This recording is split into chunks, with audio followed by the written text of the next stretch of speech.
So the reason why I'm here, and please excuse me because I'm a little tired because I've been working really hard this week and I just had a conference earlier this morning. So I've been running around since 5 o'clock in the morning. Okay. All right. There you go. I grew up at 17th and Susquehanna, North Philly, raised me. Now I have the opportunity, to live out in the county, but my heart is in Philadelphia. With that being said, I am an autism father. So there is a lack of resources for autism fathers out there, but more than that, the Black and brown community are really suffering right now with autism or intellectual disabilities, education, resources. I'm in a position right now where I can actually be a resource to every single person in here, whether it affects you directly or if you know a family member that may be experiencing autism with a loved one or have questions about it. My background is basically, like I said, I had a child with autism. I used to be a corrections officer for the state of Delaware. I'm a volunteer firefighter, and now I'm the family relations coordinator at the Center for Autism Research. What we are trying to do is we're not trying to invoke research opportunities on your children or loved ones, but we're trying to be a resource as well. My main objective is to be out in the community to do events like this where you normally won't see us out here. That's my job. Why? Because for one, I still have family and friends that live in this area, and I care about this area, and I care about every single person that I could possibly help.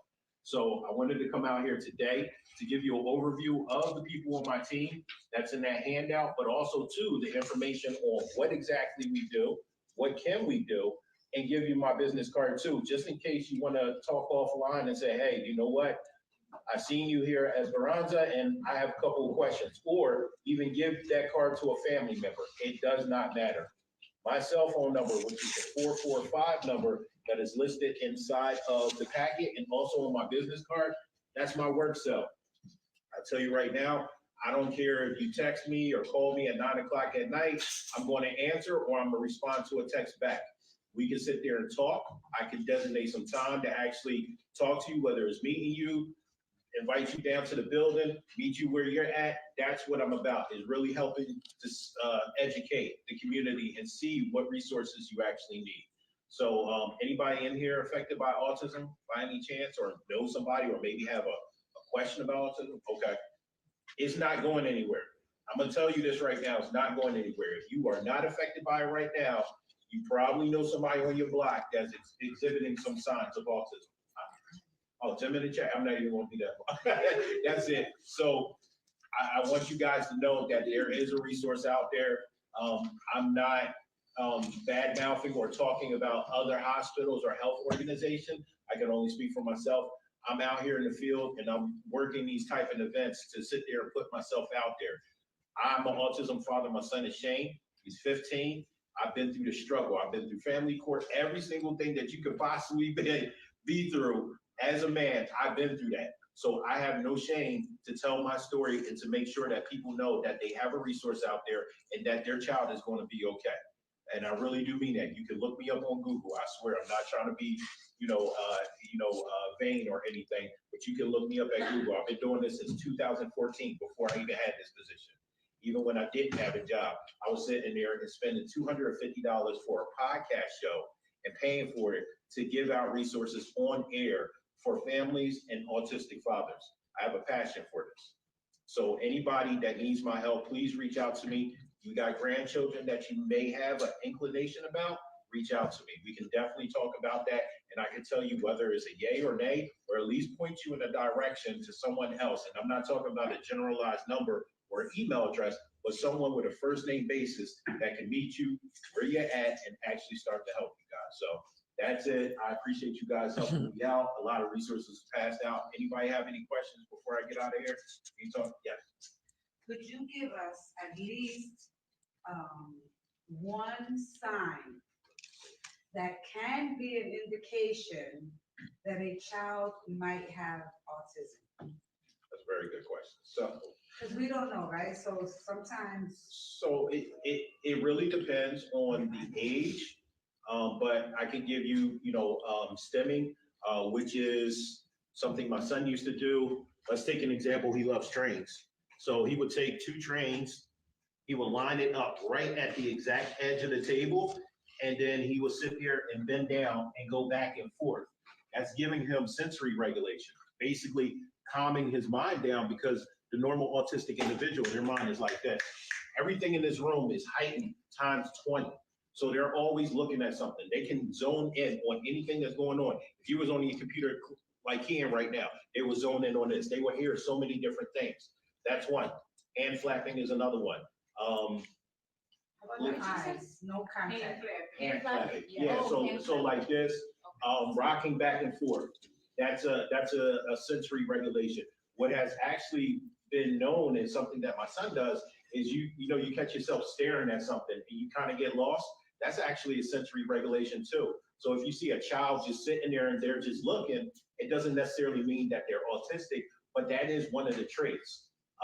Also too, we have echolalia, which is the repeating of sentences or phrases that they actually hear in like cartoons or comic books, even a talk show. So if it's a talk show that's actually using bad words, they will repeat it over and over again because it regulates them. So those are just some of the key factors, but there could be so many more. Yeah. Yes. So regulation as far as touch and stuff. So we have, I give you like this. So this is something that we actually give out. These are like the poppet toys that'll actually help with regulation. So they'll sit there and play with this all the time because they're trying to regulate themselves from something that's causing them discomfort in that local area. It's even a helpful tool. Something small like this to an autistic individual can actually be life-saving. I'm working with the Philadelphia Fire Department. That's another thing. They have special units called AR3 units. Now, I want you guys to know this because you might not know this, is that when you call 911 and there is an ambulance that actually comes out, if there is a mental health or an intellectual disability case, that unit, which is called AR3, will respond. So those units are specialized to take care of that particular patient without stalling a unit off of the streets. So they just came out with this. So if you guys have anybody with a mental health issue, when you get on that phone, immediately ask for AR3. I know you have. I needed them a couple months ago. Snap. Too AR3, late now. But you never know. Again, AR3, that's the unit. It's here. But not a lot of I wanted to know say about. that autism also goes through stages because my son got Asperger's. Yeah. You can't even tell he got autism. At first, they confused it with ADHD, but he also has ADHD and PTSD. Okay. So they didn't really diagnose him with autism until he turned 12, 13 years old. So he has Asperger's, which is a term they don't really use. They changed the spectrum. Now they use numbers, but that's high functioning. That's just like my son. If Shane came in here, that's my son's name. He's taller than me, of course. And like, he comes in here, he'll say hi, but you'll start to notice different quirky things about him. And then you'll be like, yeah, it's something a little different or something a little off about that like kid. With my son. That's his autism. That's who he is. Now, there's difference between autism and intellectual disability. And the difference between the two is an IQ score over 70 and an IQ score under 70. Under 70 will be the intellectual disability. Autism actually is over 70. So please don't get a misconception that these individuals are not smart. They are actually some of the smartest people in this world. Yes. Geniuses. They are. How do you say it? When the signals are crisscrossing, they're everywhere, but they're actually, I think, geniuses. They definitely are. Yeah, I have a little brother that is both. Oh, yeah? Oh, wow. And how's that?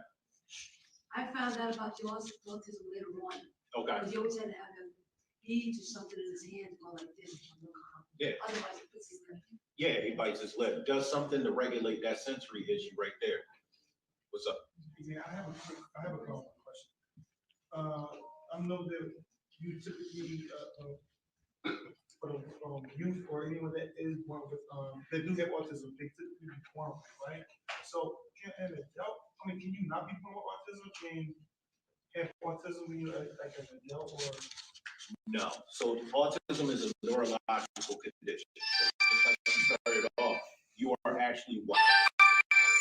So you are born with this because it's a neurological condition. What we're finding is that people are getting diagnosed later in life. It perfect case example, I know you're going to kick me out, but I I'm can add messing 5 with you. minutes. Our females are being underdiagnosed. We are in a society where we are telling our women to be a certain way. This is causing autistic females to mask who they really are, and for them to step up and say, hey, there's something going on. You can look this up on Google, that are being diagnosed at 50 or 60 years old, and they have lived their entire life not understanding who they are as a woman. And when they finally get that diagnosis, they can go back and understand different situations, why they never been in a relationship at that period of time, why these things in a relationship are uncomfortable for them. You have to remember is that women help our society grow, right? So it's very important that we sit there, and if we acknowledge something in our little girls, that we go get them tested. Prevalence is everything. Right now, 2024, children with diagnosed autism now is 136. It's increasing every single year, every 2 years, it's constantly increasing. Do we know exactly what it is? We don't. So I'm out of here before she kicked my butt. But you guys have my answer. Seriously, I'm real easygoing. I'm very busy, but I'm not busy for people. So I will make time for you, each and every one of you. Okay? Thank you. I appreciate it. Thank you, Mr. Mayor.